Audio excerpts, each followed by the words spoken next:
utsinye hwacho hwavainawo macharlatans vane motikari kare vanopiwa futi mota nababa Chivayo. Havatengese mota dzavapiwa naChivayo, votengerawo diki ava vasina. Vanongoramba vachingoti receive your money. Vane utsinye, vanoramba vachiunganidza pfuma asi vakakomberedzwa nevanhu vanoshayiwa. Vane utsinye.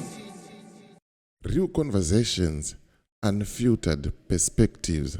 Ndo dingindira ratiri kufamba naro pano pa DJ Holly Unfiltered. If it's your first time here, please hit the subscribe button and the notification bell so that you don't miss out on any exciting content uploaded. Ndanga ndakatorohwa zvangu nebhabhara asi ndakatofa nehope.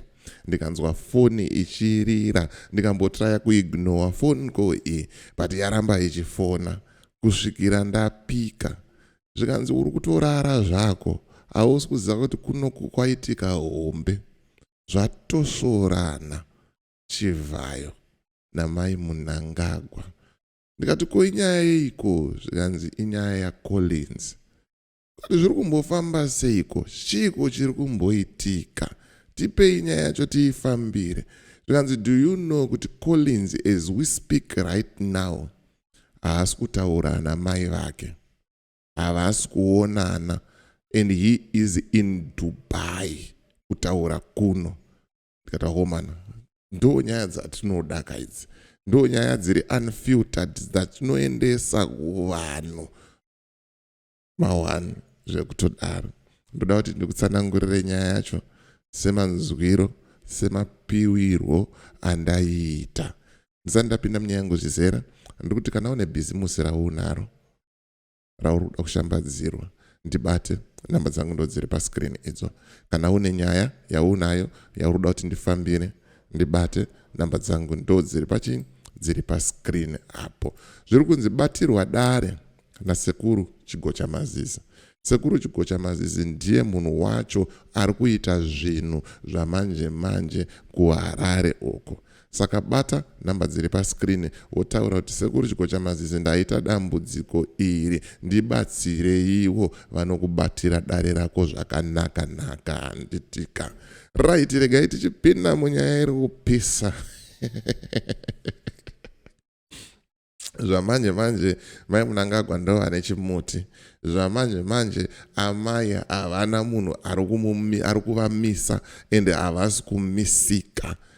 Nyaya yacho imbori nyaya yei? Ndo yandoda kuti ndikuudzei panapa. Semaita sei? Semaudzirwo andaita.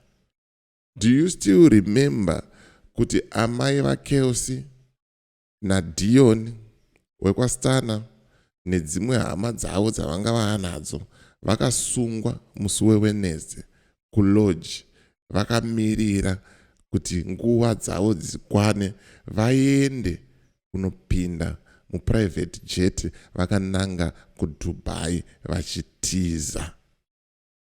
Zvakaitika musi weWednesday izvi. Dion akabatwa aine $53,000.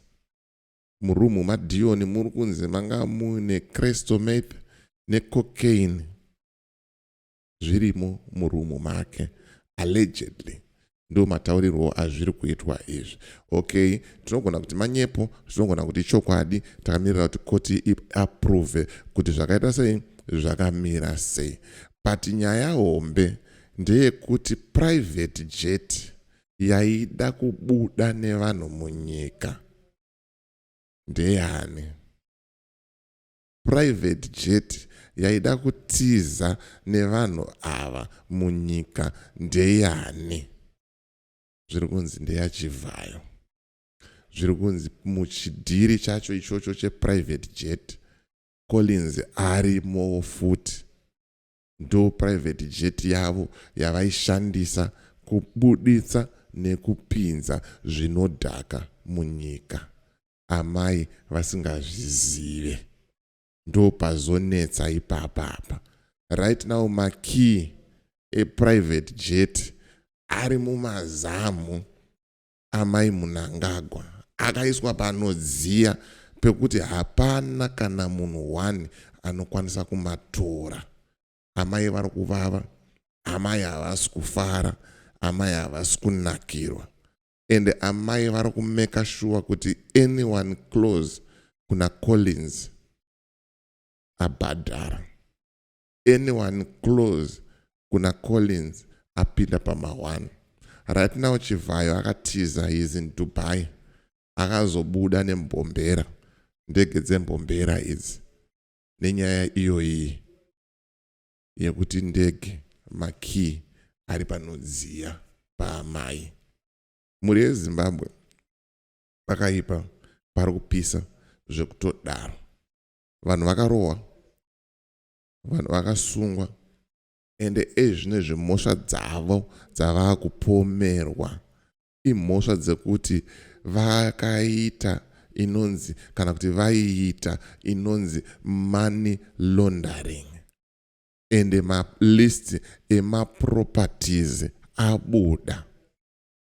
Mwana mudiki ane 22 years, maproperties aanawo, motikari dzaanadzo. Ndashamisika. Pane maBentley, pane imwe Rolls Royce yakanyorwa registration number kunzi Scott Cooper. Ameno kuti chii chinenge chichiitika ipapo, kuti why Scott ari mumudhiri racho kana kuti aidya here. Imwe yakanzi Kelsey, imwe maproperties acho 822. Uyu mwana uyu anga atori tsaga rekupedzisira, anga asitorinawo skiri. Mukaona mafotos ake, paakasangana nemukomana ndo paakashaya wisdom, vaashaya mentorship, vaashaya vanhu vanomukomberedza, vanokwanisa kumuadvisa. Akasangana nemapenzi. Wadaro ombva auya paplatform, public platform, otanga kuvhairira isusu vana veZimbabwe tiri kutambura nemari yaari kubawo, nemari yaari kudhila madrugs, vachirana around. Vana vane madiplomatic passports, havasechwe pamabhodha, vanofamba nemaprivate jet. Ndo marunners evakuru. Nyaya yemadrugs iyi vanoita ma-anti-drugs marathon, ma-anti-drugs campaign, but yet they are the ones who are dealing drugs. Akashaya wisdom. Like now, the whole of Zimbabwe, they are not even feeling sorry for mwana uyu nemhuri yake. Why? Vaionererwa, vaivhairira vanhu nemari yekuba, vaivhairira vanhu nemari yekuwanikwa zvisiri pamutemo. Achiflasha mapictures on social media, akawaridza mari pasi. Hanzi ndamba kuudzwa, akaonekwa nembonje pahuma. Aimboudzwa nevaimuudza asingateerere. Mbonje taakuchiona iri pahuma. Ladies and gentlemen, mari dzakabiwa apa imari hombe. Mari dzakabiwa apa imari hombe. Ende dai zvinhu izvi pawanawo munhu anokwanisa kuadvisa amai Mnangagwa, varegedza kuramba vachitinya vana ava simply because mwana wavo aita chitsaga chekudya stoko, aita chitsaga chekurova supply. Zvinhu zvingadai zvisina kumbobuda paruzhinji izvi. Nyaya idzi dzinoda kungogadziriswa mumba. Vanhu vakaita sei vakakula. But chiri kuita kuti amai vaite hasha inyaya yemwana wavo. Ndo zvandauya nazvo kuti ndikuudzei kuti zvino izvi vakomana nekadhiri kavo keprivate jet vabatwa. Moms vaisaziva kuti Collins ari mumukadhiri keprivate jet. Moms vaisaziva kuti now Chivayo ari mumukadhiri keprivate jet. Hanzi audzwa Chivayo kunzi tinokufumura ende mhosva dzako dzese tinadzo, ende tinokusunga, tinokunyudza.